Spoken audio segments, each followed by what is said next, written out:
Yeah, so hi everyone. Thanks very much for joining. I'm really happy to talk about a series of projects on linking social learning to collective spatial dynamics and naturalistic environments. So as you will see throughout the talk, I'll speak about a lot of different projects, so it will be quite a tour, both methodologically, but also geographically. And of course, there are a lot of different people involved, and I'm just the one presenting this here, but I will highlight those people as we go along. And one particular focus of the talk and of the project will really be on applying computational models and learning models to decision making in more unconstrained human collectives, and to try move our theories and our methods for studying social learning from lab environments more towards the real world. Yes, we all know that humans are immensely adaptable animals, right? So with almost the same genes and the same brains, we are able to survive, make a living, and build societies in vastly different environments, ranging from tropical rainforests to the Arctic, and from small-scale villages to megacities. But importantly, humans rarely adapt to changing or uncertain environment on their own, but our way of adaptation is intrinsically social and collective. And this includes both short-term collaboration, coordination, but also long-term cultural processes. And collective dynamics emerge from numerous individual level decisions, right? So what happens at the collective level on a great scale depends on how people or other animals make a lot of small decisions. And then those small decisions provide a social environment for others. And there is this back and forth loop between individual level decisions, collective dynamics, which then govern when collective adaptation is successful and when it fails. And one of the most important drivers of the outcome of any collective system is how precisely individuals integrate their own information they gathered from interacting with the environment with social information gathered from observing others, for example. So if you rely too heavily on personal information, that can prevent the spread of useful information through the group. There might be a lot of cool stuff to learn out there, but you fail to do so. While relying too much on your personal while relying too much on social information prevents the sufficient exploration of the environment, and then there can be this effect where everyone is just copying everyone else, right? And no one is really looking at the environment anymore. So usually when we study stuff like that, we do it in these highly constrained experiments, like here from our own PhD work. So people in this experiment must repeatedly decide between 4 different options. So rice, corn, wheat, or potatoes. In each round, we tell them exactly what the options are and when they can decide. And they have access to their own payoff information from the previous round, as well as to the choices, and in this case, also the experience levels of others. And with this very constrained setup, where we define precisely what a decision is, when a decision happens, what the social information is, we can then use computational models like experience-weighted attraction or social reinforcement learning models to explain how people integrate different sources of information. But the real world is very different from this. So in real world social scenarios, people like LeBron James here on the right must continuously integrate different sources of information and make decisions on many different timescales. And where they are and which direction they move will depend on what they can see, so which information they have available, and also which actions they can take. And so this means that in real-world decision-making, environments very often are endogenous. So this means they are co-constructed by the actions of an individual, and strongly depend on their own actions, but also on the actions of others. So it's not, so in the real world, it's not that like there are very specific stimuli to which people respond, but they act upon the world, and this then in turn determines what information they have available and to act on, which in turn will create social information from others and so on. So there are these endless feedback loops, which really determine how we make decisions in complex ecologies. So if we want to design computational models of decision making in more unconstrained environments, we need to solve 2 related inference problems. And thanks to Alex, who is also in the audience, for this very nice illustration for a paper that we're preparing. So first, as I said, in experiments, it's usually very clear what a decision is and what options people had available. But in more naturalistic scenarios, we first need to infer when even a decision happened. And this can be done through simple like manual annotation of like GPS tracks, for example, but also more complicated machine learning tools like state space models or hidden Markov models. So we can take a complex process data, so how people move through space, how they behaved, and then try to infer when patterns of behavior change in order to know when a decision happened.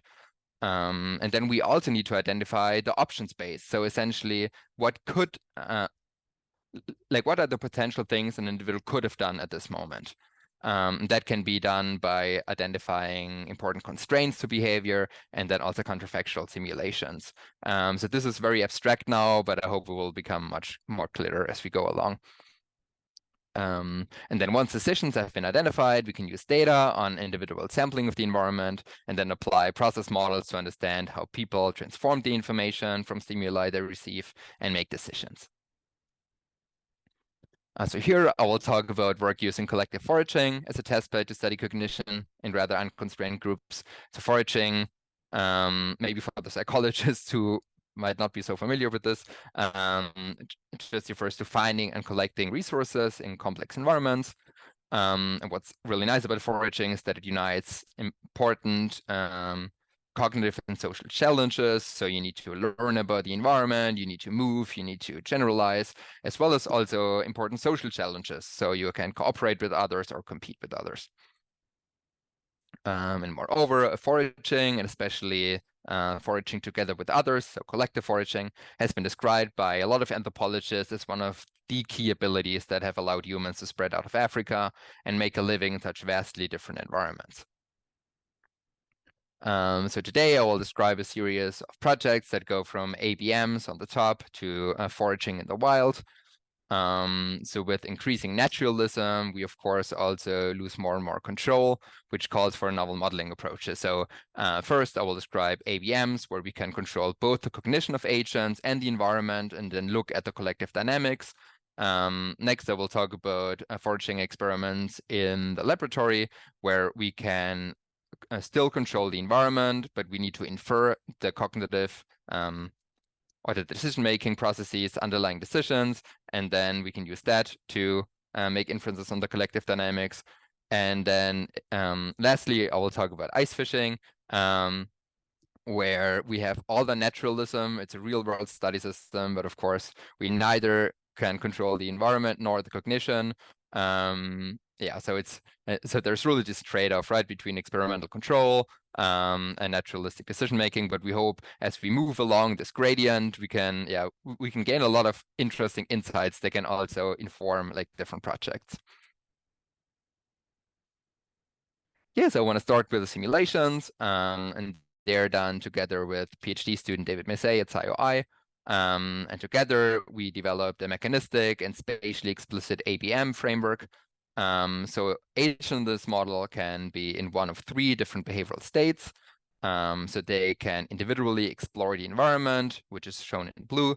They can socially relocate or use social information to move towards successful others, which is shown in pink, and they can exploit discovered resource patches.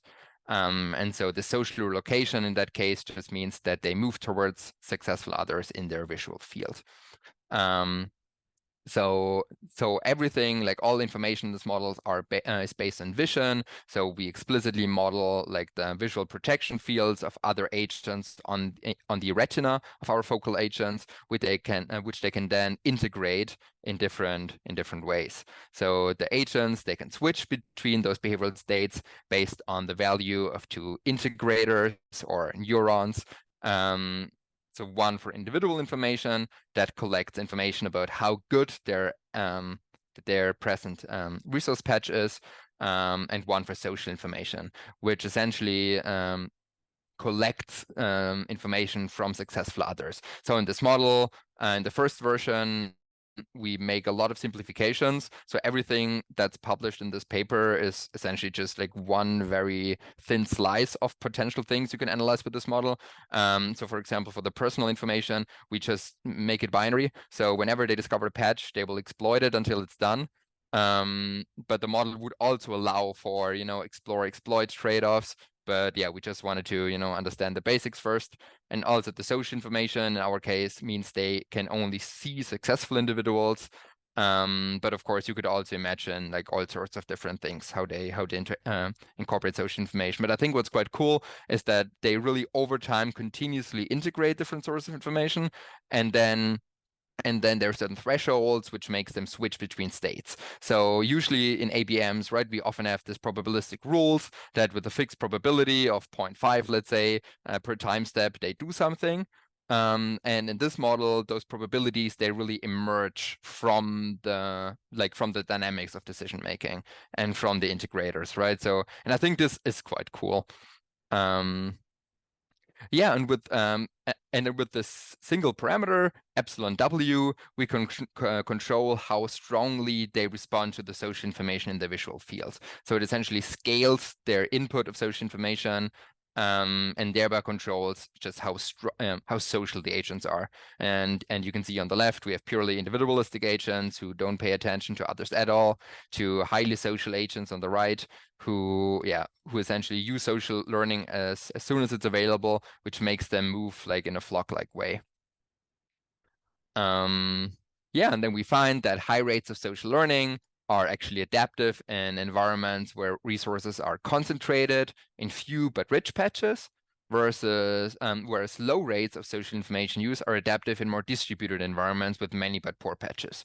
So we always took the same number of resource units, and then we either concentrated them in few but good patches or distributed them among more but poorer patches. And that's what's shown on the x-axis here. So we find that the structure of the environment clearly shapes the adaptive benefits of the use of social information. So next we also looked at a lot of different like physical constraints, like, agents bumping into each other or not, agents being able to see through each other or not, and then also changing the visual field. So I won't go into too much detail here, but we find a lot of like quite interesting things, I think, like for example, that having occlusion, so including this real world feature that you just cannot see through others, really improves collective performance in this model, because it essentially leads to a self-organization of collectives that like imagine far away, someone has found a patch, and then they're close by others who join it, and then by that they shield the patch from others, which makes far away agents who wouldn't arrive in time anyway explore their local environment instead. So by including a lot of like and we find a similar thing actually with the visual field. So you would think that, like a large being able to see everything is good for collective performance, but we also find that in a lot of circumstances, it's actually good to have a quite narrow field of view, because that also makes social learning just more selective, right? And then people or agents are not responding to everything that's happening behind them, but only to a very specific kind of social information. And so, and all of these things essentially just trade off, like in Rogers' paradox, right? Like exploration of the environment with exploitation of social information. And that trade-off can come through many different ways. It can be really a cognitive thing of how strongly they respond to social versus individual information, but it can also just be through the architecture of their perceptual system or stuff like that. And I think this is like the main conclusion we also draw from this, and that also like having like real world constraints can actually help collectives, and they can definitely change like how collectives behave, right? So maybe in some models, at least if you want to draw inferences in the real world, it's sometimes also good to incorporate some of those like complexities of like real world physics and perception. Although, of course, I mean, simple models are also good, right? So I think it really depends on what your goal is. And so one of the goals in this project is actually to build these collective foraging robots. And so this is really done by David. So I mean, I can show you the videos and they look cool, but I cannot really explain the like any technical details. But yeah, but just to show you why we also incorporated a lot of this like physical real world stuff, it's just because the simulation acts as the first step towards, actual robots, and they just have to obey those rules of physics, as do like animals and people in real life.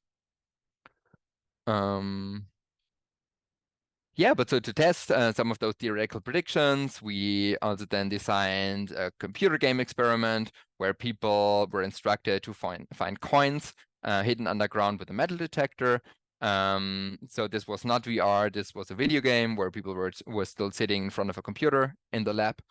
And in this experiment, people could either just walk around and explore the environment independently, just like in the ABM, but they can also see if others were currently successful, and indicated by some digging animation, like this person there on the right, and then decide to also join their patch and exploit it together.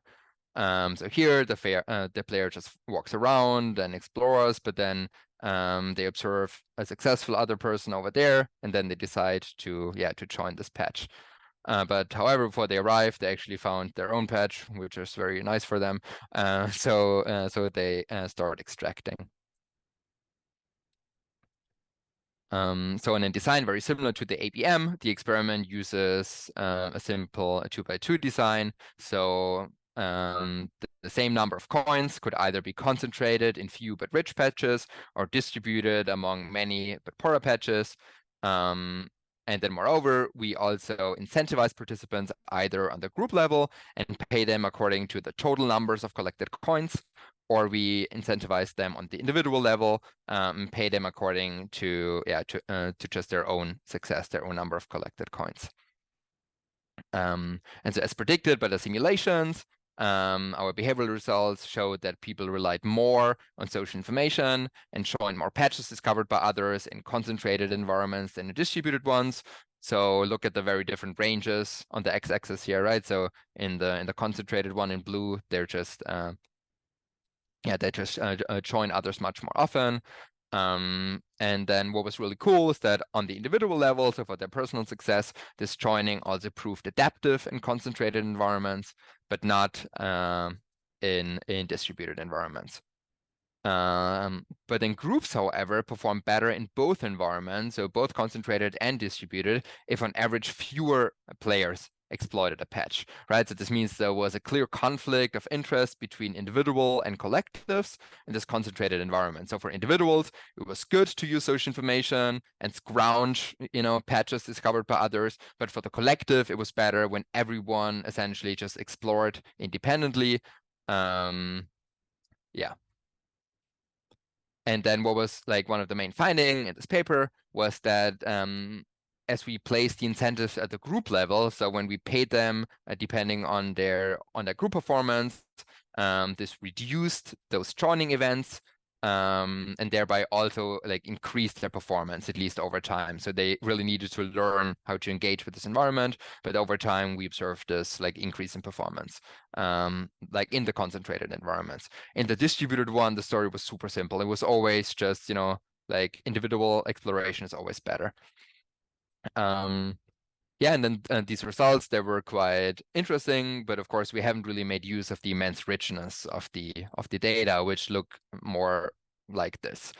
So to make sense of this complex time series data, we developed a hidden Markov modeling approach that simultaneously infer latent behavioral states. So in our case, individual exploration of the environment and social relocation, and then also explain the transition between those states.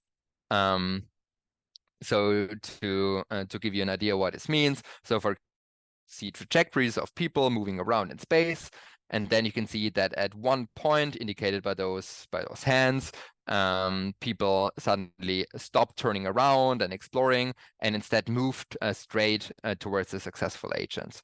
And this is exactly what the model tries to infer. The model tries to infer what behavioral states are there, like in this time series data, and then tries to infer when a decision happened. So it tries to explain the sequences of so-called state-dependent variables. So here we use like the turning angles, how much they turn, and then also like how much they approach successful others, and how directed their movement is towards them. So the model explains the sequences of those state-dependent variables based on a number of hidden states. And those hidden states need to be defined by us based on our theoretical expectations and what we think makes sense. And in this case, as in the ABM, we just said, okay, they can either individually explore or they can use social learning. And then we also use data on information from people's visual field. So at each point in time, we knew exactly what people saw. And then we used like this information in the visual field to model how the transition probabilities change depending on the social information. And specifically, we always modeled like how the probability to switch from individual exploration to social relocation depended on like stuff like, the distance to a patch and the number of others at a patch that they could observe. So this model then essentially solves those two inference problems I nominated at the beginning. So we first infer decisions based on noisy behavioral indicators, and then use information about the perceived environment to explain those decisions. We also use like simulated data in the beginning to make sure that this model makes sense. So this was a baseline version of the model without us predictors actually, but we found that that already this like simpler version of the model was able to recover like the states really well. And I will just give you some idea of the computational results here. We looked at much greater detail. So if you just average over all situations when people observed others exploiting, participants were more likely to switch to the social state in concentrated environments compared to the distributed environments. And exactly as in the behavioral results, we also observed this stark contrast between individual and collective success. So individuals benefited from higher switching probabilities, whereas groups benefited from lower switching probabilities. So again, we have this contrast where individuals are incentivized essentially to always follow social information or follow it a lot, and groups should rather not respond to social information that often. And then again, placing the incentive on the collective level reduced people's overall responsiveness on social information. And it also really made them more selective in their learning over time, which is not shown here. So have a look at the paper if you're interested in that. And then we also look much deeper into like the spatial temporal dynamics. So essentially how the benefits of social versus individual learning accumulates at different time scales. And also just to give you an idea here, so this analysis here quantified how the average distance between players predicts success across different time lags. So 0 here means 0 on the x-axis means how does our the average distance predict success now. -10, for example, means how does distance now predict success 10 seconds in the future. And what we find is that in distributed environments, it's indeed always better, irrespective of the time scale, to explore independently. So higher distance is associated with a greater success. So the green line lies above 0. But in concentrated environments, we really have this nice explore-exploit trade-off on a collective level. So on short time scales, it was actually beneficial for collectives to be close together because they could efficiently extract discovered resources from the environment. But then at longer time scales, it was better to be farther away, right? Because when they dispersed more across the arena, they were more likely to discover new patches, which was important then to be able to exploit them again, right? So adaptive collectives, they really need to balance this trade-off. They need to fan out, spread across the arena to discover new patches, but then also come together to efficiently exploit them.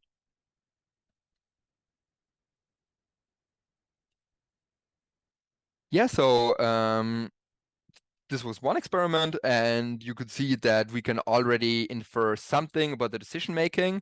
But you could also tell that it's like when it's so unconstrained, when people can just randomly move around, it's quite hard to even infer what a decision is, and then also predict these decisions, and then use more cognitive, like meat to actually predict those decisions. Um, so to show you like what we can do when we actually are better able to define a decision, I briefly also talk about another like immersive collective foraging experiment we did together with Charlie Wu, who is at the University of Tübingen.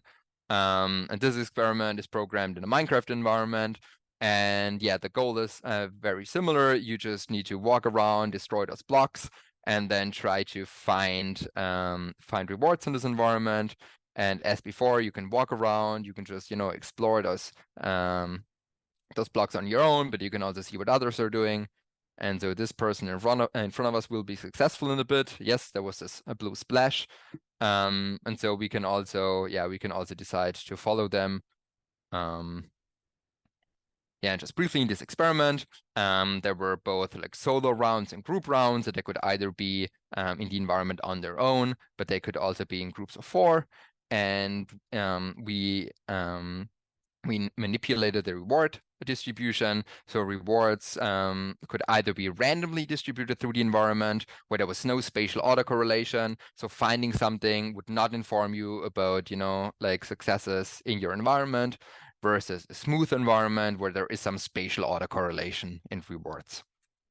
And I just want to talk to you about like 2 ways how we quantified like social learning or social information use in this paradigm. One is inspired or essentially taken from this paper by Ariana Strangberg-Peshkin and others on social influence in baboons. So the idea is to use dyadic distances between pairs of individuals and then see when they are like specific sequences. So in this case, we focus on those pull events. So pull events always happen when people are, or baboons in this case, are close together. Then at a point T2, they're far away, and then they're close together again. And then at this period, some individuals should have moved more than others, right? So this indicates they're together, someone moves away, and someone else follows. And so we apply the same technique to identify those pull events in this Minecraft environment. And indeed, we find that there are more pull events in the smooth environment than in the random environment. So only in the smooth environment social information really provides any useful information, right? Because in random, it's essentially just good to randomly walk around and destroy as many blocks as possible in a short period of time. But in a smooth environment, social information has some information about the distribution of resources, and people actually used the social information, so they were more influenced by others. What was quite interesting, however, is that we also looked at leadership dynamics. So we looked across those different pull events and quantified how often an individual was a leader versus a follower. And across the whole experiment, there was no effect of this leadership on average reward. So it doesn't seem like people were able to actually infer like quality of social information or see who was a good model and follow them. But there was only this difference in rewards like during the pull events. So it really seems like people were looking around and then they saw someone successful and then they joined them. But it doesn't seem like over time there really was this like something like prestige hierarchies that people could really learn like who was a good forager and who was not, and then follow them more over time. Yeah, and then so I said we can do a lot of cool computational modeling when we can really like pin down what a decision is.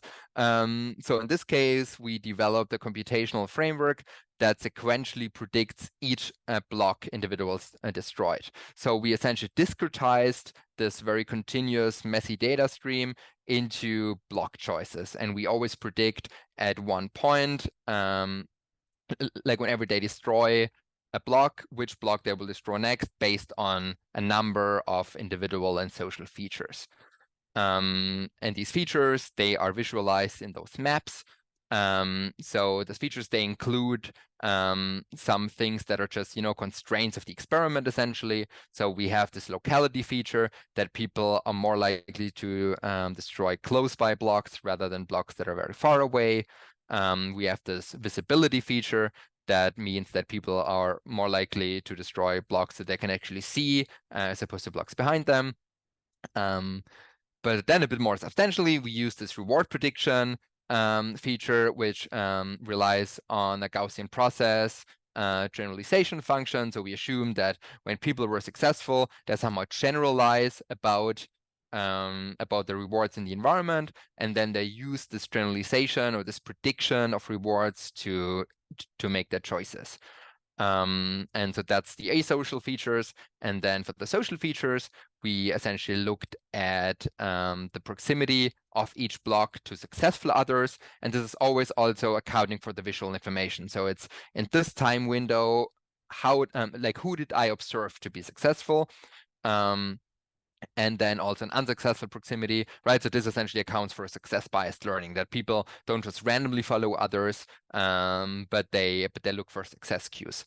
And then all of these feature weights, all these features, they are combined with weights that we estimate as parameters, and that results in model predictions that we can then compare to the block they actually destroyed. So there's this tiny inset saying adaptive weights. So that just means that we also let some of those weights change over time. So for example, we made this locality feature depending on success, because there's a lot of evidence for this process called area restricted search. So a lot of foragers, they move far away when they're not successful, but they search more locally when they're successful, and this adaptivity weight can account for that. And then we also try to incorporate what's been called like the critical and conditional social learning, so that you don't just randomly follow social information, but you might follow social information more when you were unsuccessful yourself, or also the other way around. So you might try social learning first, but then switch to individual learning if you don't see anyone being successful. And so this is just meant by this adaptive weights. Yeah, so I won't go into like all the detail here, but we compared all sorts of different models. So we had different combinations of these predictors, and the model that really proved to be best for the group settings is this area restricted search plus conditional social learning model. So the model where individuals do area restricted search, so they search more locally when they were successful, and the model that also adjusts their the social information use to their own success. So this suggests that, like in the experiment, it's really their personal success that drives both their movement, but then also the social information use. And then of course you can also look at all the weights, but I won't bore you with that. And instead, lastly, I want to talk about this very different real-world environment where we have much less experimental control, but we can also, but we can really observe people's decision-making or the foraging decisions in a highly relevant ecology. So over the last 2 years, together with Ralph, who is my postdoc advisor, and who really got the grant for all of this and pulled this off. So without Ralph, this wouldn't be possible.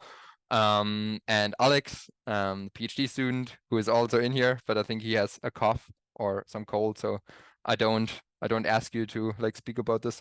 Yeah, so we organized this 20 different competitions near Joensuu in North Karelia in Finland. And yeah, so here it's just a video. So during those 3-hour competitions, we had 50 roughly 50 highly experienced ice fishers, and they're incentivized to find and catch as much fish as possible. This video gives you a pretty good impression of the immense scales of those lakes. So all the tiny ants, like the black dots, they're all people. And snow can also be quite high there, so they are also really big movement costs. Yeah, and so we equipped each one of the ice fishers with a GPS tracker, so with a smartwatch and a head camera to obtain really high resolution data about where they are in space and what they currently see and do. So we essentially want to infer like whether they were like walking or drilling a hole or whether they were currently catching fish. And then Alex went through many, many hundreds or thousands or how many hours of videos and tried to code this. Yeah, and that provides us with really an incredible, like, fine resolution data set of decision making in a very naturalistic environment.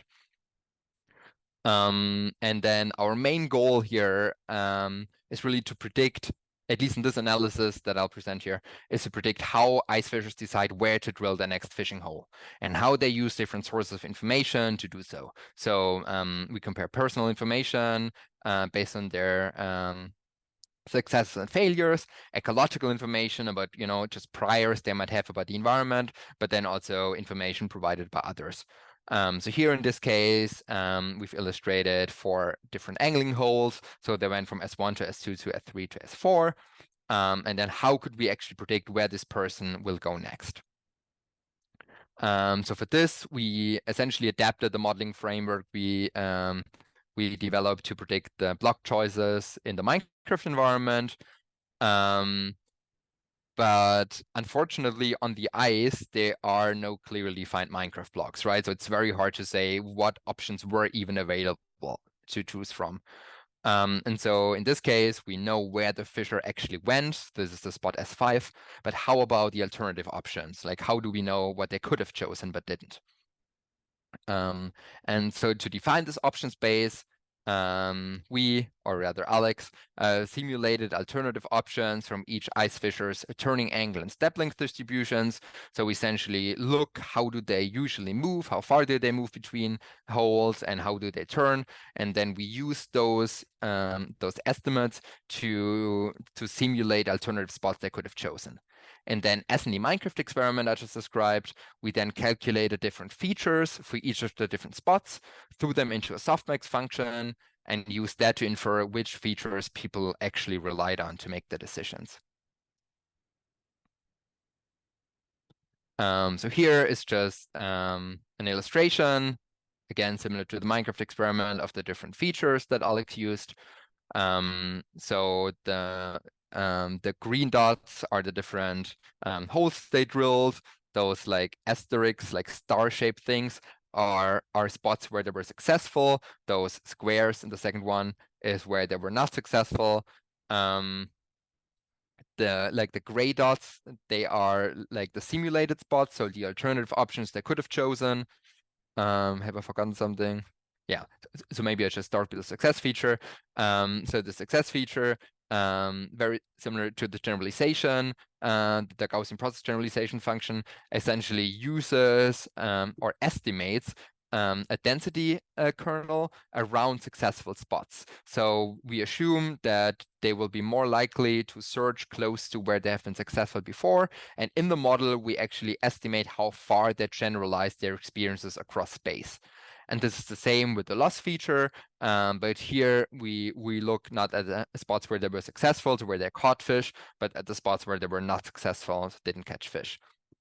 The next, we looked at the social feature, which is again a kernel density estimate around like other players. And again, we here also estimate like the width of the generalization essentially. So how far do you generalize from your observation of others to where there might be fish?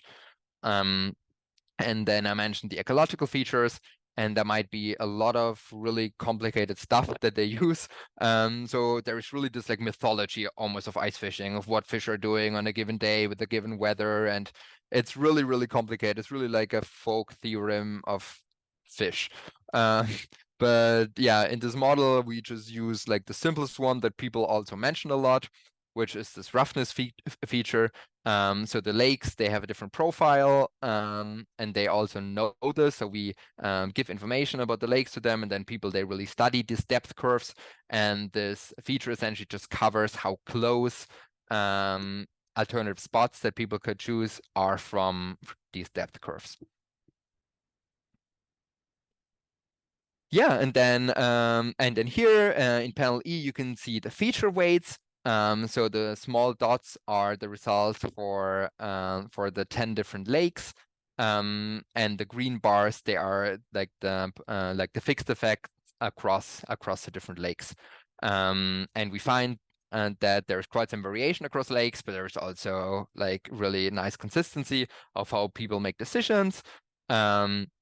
So people actually use like all of the features. So they are more likely to drill a hole close to where others are.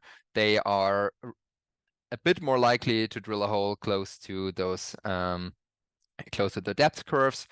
They are likely to search locally when they were successful and to avoid spots where they were unsuccessful. So that's why there's this negative estimate for loss.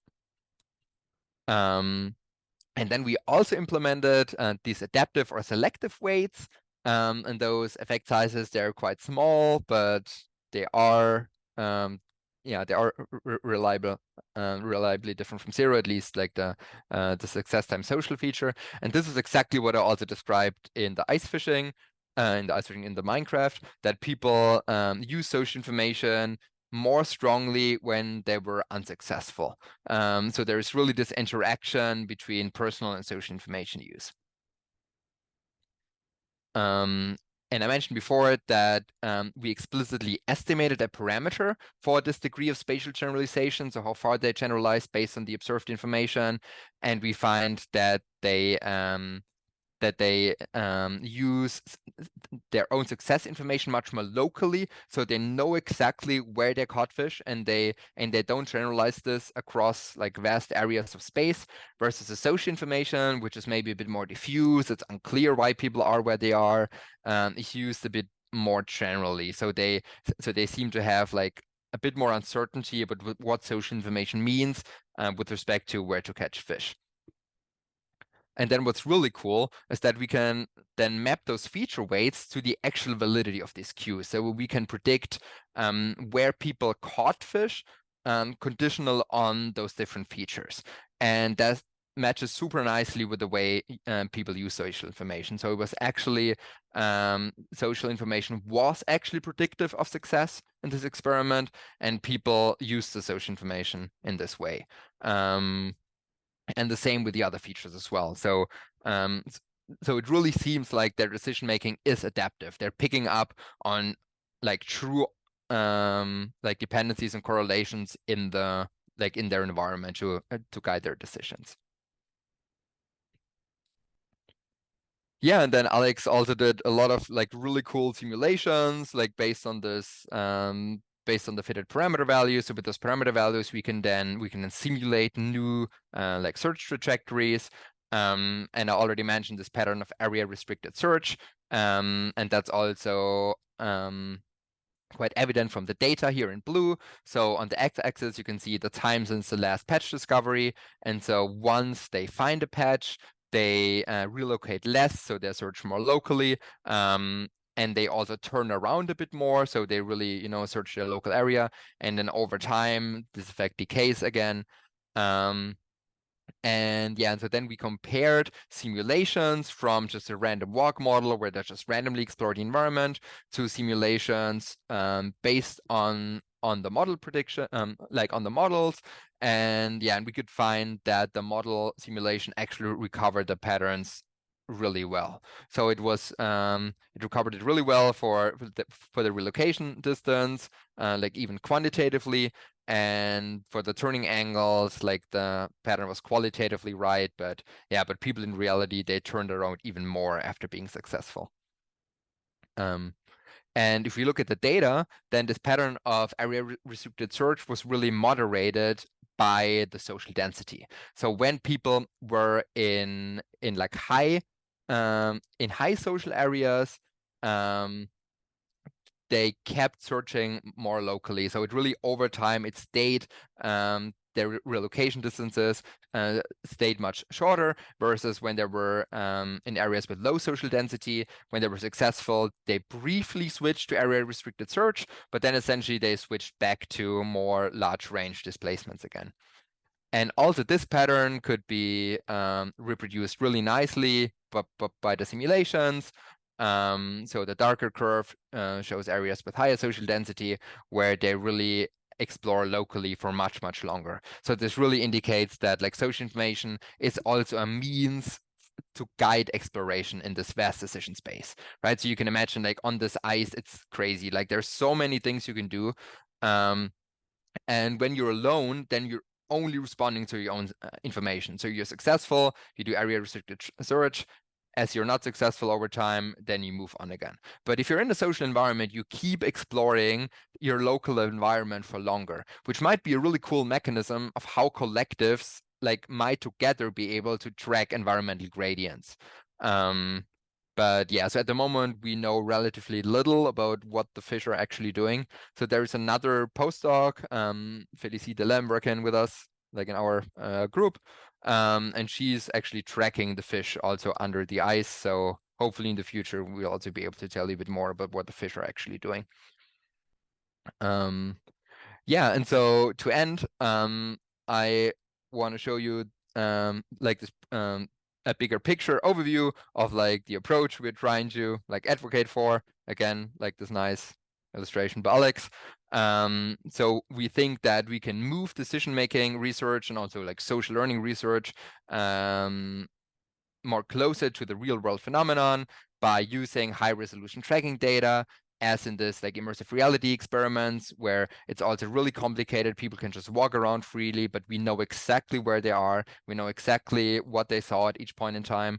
And we can get something similar by using precise biologging technology in the wild, as we showed with the ice fishing, and then combined with what we called here like cognitive ecological framework. So essentially like with this way of using computational models to infer decisions and then use like latent features to explain those decisions, we can actually learn something about how people make their decisions in the real world. And then hopefully also move like social learning research a bit more like into the wild. And then I think also like a goal is so often in cultural evolution or social learning research often said, right, that we have this very like abstract models and then we have relatively abstract experiments, but I think we know relatively little how people actually use social information in their everyday life. So maybe with this approach we can shed some more light on that. And with that, I would like to thank all my collaborators, so especially like Ralph, Alex, David, but also all the rest, and thank you for your attention. And I'm happy to answer any questions you have. Thank you so much, Dominik. That was a really fantastic talk. So let's Thanks very much. open it up for questions. If anyone has a question, just feel free to unmute yourself and hop in the conversation. Hi, a very nice talk. Thanks very much. What wasn't maybe what was a bit unclear to me was that in the agent-based model and the game, for each individual, were there differences in so who actually becomes the leader? Was there like a difference in some users or agent having better capabilities than other, or was that all uniform? So in the simulation I showed, we had all uniform agents. So as I said, I think this framework has so much potential, but we really only looked at the simplest case. So yeah, so they're all homogeneous. And in the experiment, so in the models, we always had like random effects for each individual. We were also looking, like as I also briefly showed, of how these like individual level tendencies related to stuff like leader, follower, but also their score.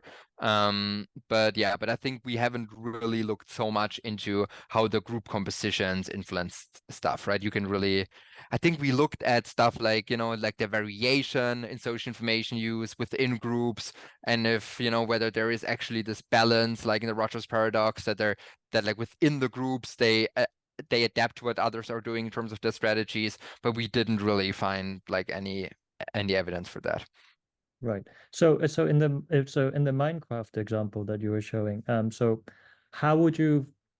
So you were saying that you were showing this as an example that this person started following this other person who is being successful, but this success is just mere luck. So that this person is just being very lucky, and now you're going to follow a lucky person. Is that the general logic? I mean, I would have thought that if you're like a leader, then you must have some kind of better intuition than others, and therefore you would have more followers, you know. I think actually that's what's going on. So each of these individuals, they were identified by like a unique key. So I think it could have happened that people over time tell which one is a better forager. And I think there could be different skills, right? Like some people, they're just much better in navigating the environment, they're faster, they learn better, like what the reward distribution looks like. So I think there could be some traction for that. But I think it was just not salient enough. So I think what actually happened is what you said, like just whenever someone else was seen to be successful, and that could be by chance or that could be because they're good followers, then at this moment they attracted others, but it wasn't not so much over time that there were really these stable leader-follower dynamics. Right. So yeah, so related to that, then my question goes back to the first thing that you showed with the agent-based model, the fact that people would follow, the agents would follow the social information more in the case of concentrated environment. Isn't that confounded by the fact that the resources stay for longer, therefore having more time frame in which there would likely to be more exposure, right? So that you're going to be attracting more people for a longer period of time, or longer the agents for a longer period of time. But I wasn't sure whether that's just part of the feature of the design and that you're testing for, or yeah. Yeah, so essentially, so here we essentially fixed how they responded to social information, and then only looked at the collective efficiency, right? So it's so we also wanted to look into like more an evolutionary model where we actually let those weights evolve, and we've done some first steps into this. So it's not that, you know, that like more social information use evolves in one case or in the other. This is really just, you know, we hard code, we give them some cognition, and then we look what the effect is, right? So but yeah, I think this is one of the features, right? This is like why social information is just more useful in some cases than in others, is that it will just stay there for longer, right? It's essentially like the extreme version of what you can observe in Minecraft, and that's also why we did it here. So in Minecraft, you have this spatial autocorrelation, right? And in this case, we said like let really have like the core idea of this, and this is really that you have this resources that, you know, stay for longer because they're rich,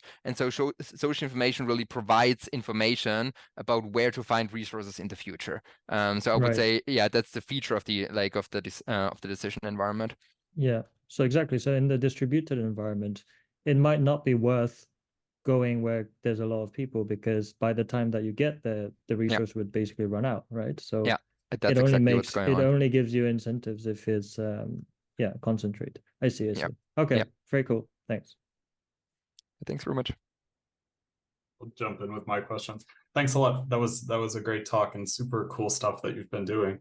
I had a question actually about this graph here. I was wondering if you looked at when resources weren't depletable or were depletable at like slower or faster rates, if this affected the pattern that came out of it.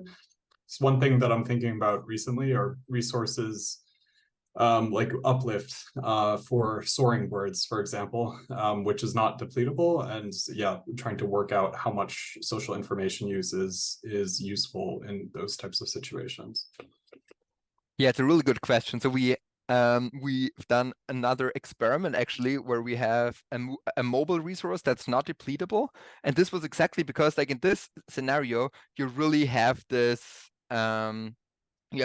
zero-sum game, right? It's really like the resource I'm collecting, I'm taken away from you. And so there we have this very strong like producer-scrounger dynamic, right? Where social information can be good for you individually, but it's usually not really good for the collective, is what we also found in the experiment.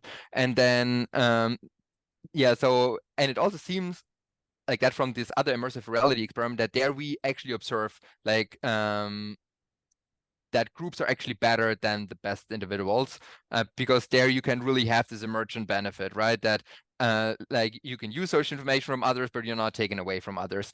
But in that case, because we really wanted to, explore like producers ground dynamics in like the spatial setting, we didn't really look at it.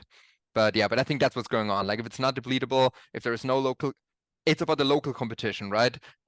Because here social information is always like, it might provide information, but it also provides competition.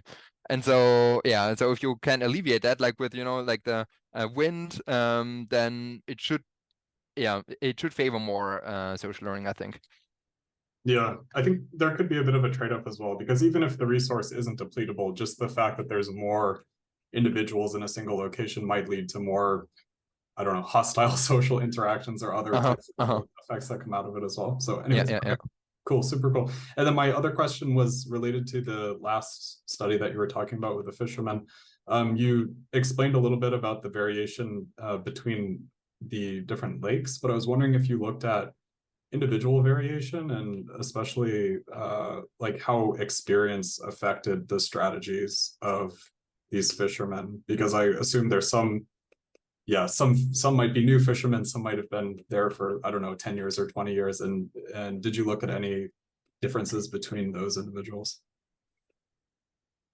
Alex, can you help me? Yeah. I mean, I can try if you can. I'm sorry. No worries. So we actually looked at the effect of experience on the tendency of individuals to use social information, for example, and we didn't find an effect actually. So we do find that social information use is very stable within individuals, but it's actually not affected by the experience or age. It's actually the only thing we found is that it's highly affected by gender, where women were more likely to use social information than men. Cool. Okay, that's really interesting. Thanks a lot. I have a couple of questions about the video game experiment. So I assume the participants did not know the degree of clustering in the resources in advance, right? So we showed them essentially these figures as well that you can see here with the random and the smooth. Yeah, so we told them this. Because okay. Because we thought, it would take forever for them to learn. It would actually be super interesting. Like in the other experiment, we found all of these interesting adaptation effects that in the beginning, like they didn't really figure it out. And it would be so cool to learn how they actually, update their beliefs about the environment, but also about the value of social information over time. But yeah, we essentially wanted to get rid of that. So we didn't tell them exactly, like they didn't exactly know how it looked like, right? But we gave them those pictures to give them an idea. Okay, cool. I was wondering about if they learned that organically and like how long it took. But so my other question is what was the process like of developing the video game environment, and like did you have a dedicated person building that environment, how long it took, etc.? Yeah, I mean, that's really, one of the huge privileges of just working at the space where there are people like that who can do that stuff, right? I mean, I cannot do these things. So we had this like video game programmer essentially, and he was hired for the project. So it's Benjamin Karl. I also had some picture on the last slide. And so we essentially just went back and forth through, like quite a lot of iterations. I think like so this experiment really goes back to like 2018 or 17 or something like that. So I only did the computational modeling for this, and I collected the data, but I didn't design it. And the other one, we really tried to stay as close as possible to the ABM, right? So I think the abstract design was quite clear that we want to have these patches. They can be rich or poor, stuff happens. But then the actual implementation, like that took quite a while. And that's also something, that's maybe a downside of these experiments, that you need to make so many decisions, right? Like how big is this arena? How fast do agents move? How big are those patches? And so I think this is maybe a feature of like collective dynamics in general, or like complex systems, but yeah, there was just a lot of like simulation work, piloting, going on to find the right a parameter range. And actually, I mean, if I can be totally honest here, it was also, I think we were also expecting, like, part of the results were totally, I mean, we had a pre-registration and that was like also what we predicted, but some of it, I think, like, people in the experiment were much, much better individually in searching those patches. And that's because, you know, they used memory, they had a spatial representation of the environment, versus in the, like, in the ABM, they were just randomly walking around. So I think even though, you know, we try to have a very, like, close match between the two, then just this individual exploration behavior was very different, and that produced completely different trade-offs between, like, individual and social learning. So I think this is also like a lesson I learned, is how much, like, the tiniest details can matter in these, like, complex systems. That makes a lot of sense. It seems incredibly complicated. No, but definitely shout out to Benjamin. Like, he did such a great job with these experiments. You know, that I get then to present. It's a huge privilege.